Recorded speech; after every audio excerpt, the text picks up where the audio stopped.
According to a report by the International Monetary Fund, the continued use of cash in South Africa puts the country at a high risk of financial illicit activities such as money laundering, corruption, and tax evasion. South Africa has one of the world's highest cash to GDP ratio, with cash transactions accounting for about 60% of all transactions in the country. The large cash-based economy creates significant challenges for the South African Revenue Service to monitor and collect taxes. The report, which was published in October 2021, also reviewed that cross-border movement of money between South Africa's borders can fuel terrorism. The report stated that as a large economy and a regional financial hub for sub-Saharan Africa, South Africa has a notable exposure to the threat of foreign proceeds of crime generated in the region being laundered in or through the country. Now, what can the Southern African nation do to address this multi-pronged challenge? And that is why this morning, to discuss this and shed more light to it, Dr. Tanti Mtanti, who is a senior lecturer at the University of Cape Town, a Graduate School of Business, is joining us on Business Edge this morning. Thank you so much, Doctor.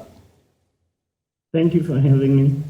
Nice to have you around. Now, let's look at it this way. What percentage of transactions in South Africa is currently done with the use of physical cash? And how does that show that there's been some sort of illicit financial flows happening in the country, even as the International Monetary Fund has highlighted in its reports? I think part of the reason you're seeing such a high percentage of transactions, as you correctly stated, being done in cash is one, I would say it's the expense of banking services. So even though we'd say there's a large degree of financial inclusion in the country, over 70% of people have bank accounts, you generally find that those accounts are not used regularly. So what generally happens is people will get salary payments, especially the lower end, right? They will withdraw all their cash and then transact with cash, partially because of the comparatively high banking costs, right? So there is largely, besides the illicit stuff, a fairly large cash economy.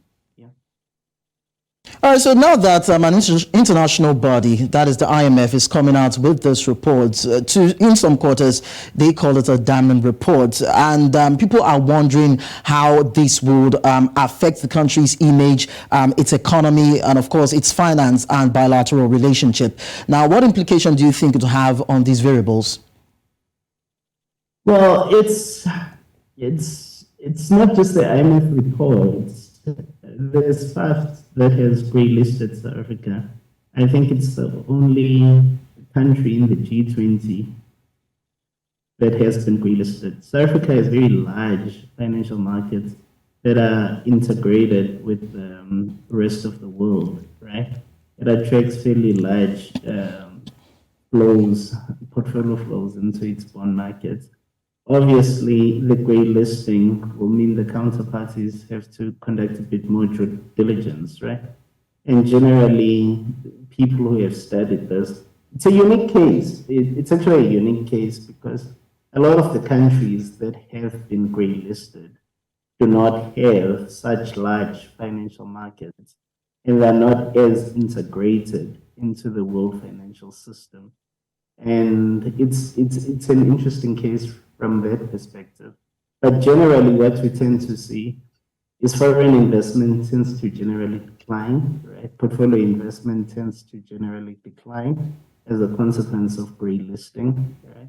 And yeah, it will be interesting to see what it does with a country with such a large financial system.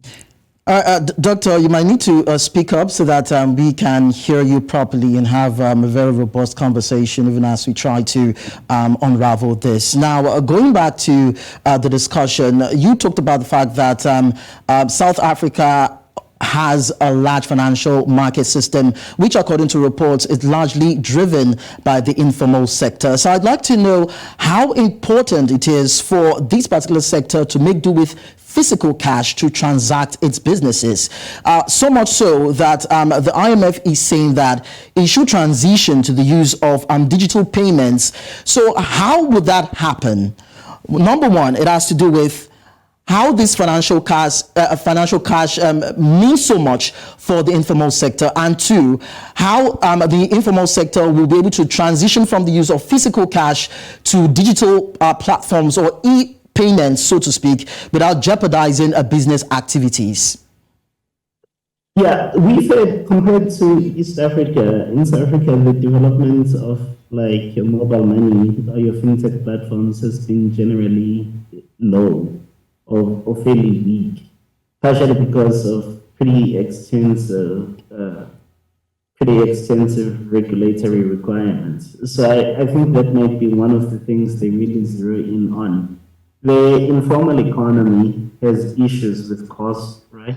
The cost of being serviced, right? The cost of the actual banking. And what has generally been seen in other African countries is that with the development of the fintechs and some of the MNOs, the mobile money operators, they're able to sort of fill that gap. But in South Africa, partially because of the regulatory requirements, the regulatory environment has not been as enabling as, say, Kenya, Uganda. The development of the fintech sector has been fairly poor, leaving the informal economy dependent on cash. All right, Doctor. The formal banking system is simply too expensive. Okay. Yeah, it's simply too expensive. The charges are simply way too much for the informal sector. Okay, looking at the charges, why are the charges expensive? Is it because of government policies, or there are other form of taxations that are coming in, probably unaccounted for, that is skyrocketing the amount of taxes to be paid? No, it's just because of the market power that the banks have in South Africa. We've got a highly concentrated banking system. The top four banks control well over 90% of the market share. So they've got pricing power, the banks.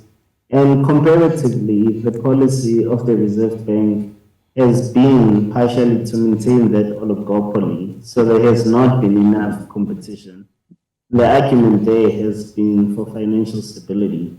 But then you gain financial stability in the sense of not as many banks, not as much competition, but some of the trade-offs are like this. A lot of people are not banked. Even if they are banked and they have a bank account, they just don't use it. It's too expensive.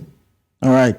Well, according to reports, South Africa is said to have a high volume of money-related crime. But then we are looking at a country whose president has come out to reiterate and reaffirm his stance on fighting corruption. But then why is the trend so high? Because it's one of the things that the IMF mentioned, physical cash going into the payment or the funding of terrorism, as the case may be. So where is the problem? Where does the problem lie in the country where the president has said he is trying as much as possible to stamp out corruption from the country? Yes, there is a bit of that, but we haven't seen him come out with real concrete measures in terms of how he wants to stamp out the corruption. Like, for example, the police budgets are being cut, the budgets for the prosecuting authorities are being cut. So it's not, he says he wants to fight corruption, but it's not very clear in concrete terms how he is fighting that corruption. Has he increased, for example, the budget to fight this sort of crimes? And he could also help by leading by example. He's been found with large sums of cash himself. He could maybe fully account for it. All right. Well, according to the IMF, South African borders are said to be porous and a conduit for terrorism financing. But then I'd like to know how bad or how terrible that is, because you have physical cash moving from another country, most especially from the foreign bodies into the country to fund terrorism and destabilize the polity, as it were. How bad is it at the fringes of the South African borders? That's also another given. With some of the budget cuts for some of the internal security issues, but generally, South Africa has struggled a lot with illegal immigration. And obviously, illegal immigrants within the country who are not necessarily given a status or recognized, right? They would struggle to open formal bank accounts. And in turn, they also rely on cash to transact, to send money offshore, right? As much as the porous borders were there for them to come in, the porous borders are there for goods and for goods and cash to also be sent out. All right. Now, another allegation being put forward by the IMF is the issue of tax fraud. You mentioned it earlier, talking about tax and the amounts payable by individuals and companies. But according to this report, a whole lot of individuals and companies perpetrate this tax fraud and tax evasion in the country without some sort of measures. And now it's been said that that is the South African Revenue Service has been finding it hard to monitor the inflows and outflows of finances by these individuals and companies. And so it is not being able to get as much revenue from that. So why is it a challenge for SARS to get as much revenue from tax collection and even monitoring the inflows of cash? Yeah, some of these issues, I'm going to answer on the text now, but some of these issues just point in general, overall, to the issue of state capacity, right? And a huge question mark will be, how is an upper middle income country, right, lacking state capacity to do fairly basic things, right? There's no other middle income country that is on the grey list, right? There's no other G20 country that is on the grey list, right? What is unique about South Africa? I think that's the question that needs to be asked. What is unique about state institutions in South Africa that has led them to be completely dysfunctional? And I would suggest, partially, you've seen these organized crime groups, right? These organized crime groups getting control of the state, particularly its law enforcement activities, right? So the politicians may indeed, like the political dynamics in the country are such that the organized crime groups seem to be embedded in the state. And it's not an issue of technical capacity or a lack of resources. If it was a lack of resources or technical capacity, it would cut across a lot of upper middle income countries. Why is it only happening to South Africa? I think largely you're seeing the criminal elements coming into the state. And contrary to what the IMF report suggests, that ended with state capture, instead of it ending, it seems to have expanded its tentacles, and it's getting a lot worse. All right, Doctor, talking about technical capacity and, of course, the lack of resources, the IMF is saying that in order for the South African government and its numerous departments, agencies and ministries to monitor cash flows, now it is saying that there should be a transition from the use of physical cash to the use of digital platforms, online platforms and e-payment system. But some people are asking the question, does the financial ecosystem of South Africa have that particular capacity and resources to accommodate e-transactions? South Africa is one of the most sophisticated financial systems, not on the continent, in the world, right? It's advanced in many areas. The issue is not resources or capacity. The issues may very well be political will. It may also be the capture of some of the regulatory institutions that, for example, supervise banks, right, and not allowing enough competition within that particular industry to allow the fintech sector to grow into service markets that your traditional banks don't. Yeah. All right. So earlier on, you talked about the fact that the South African government, and most especially the government of Cyril Ramaphosa, has not really given a clear-cut decision or clear path as to how it is trying to fight corruption. But then we're talking about money laundering, we're talking about illicit flows, we're talking about terrorism financing. What regulatory framework do you think the current administration should bring on board that will be effective in dealing with these vices, most especially for its economy and for its image? But some of these things were identified in 2019. Some of them were identified in 2021. It's a few years later, and the issues remain. There's no prosecution of some of this money laundering, right? There's no capacity. The laws are there, but the effective implementation of them is not there. That's what I'm saying to you. Then what is the gap? Yeah? The laws are there. The country has the human resource and the financial capacity to deal with it, right? But it is not being implemented.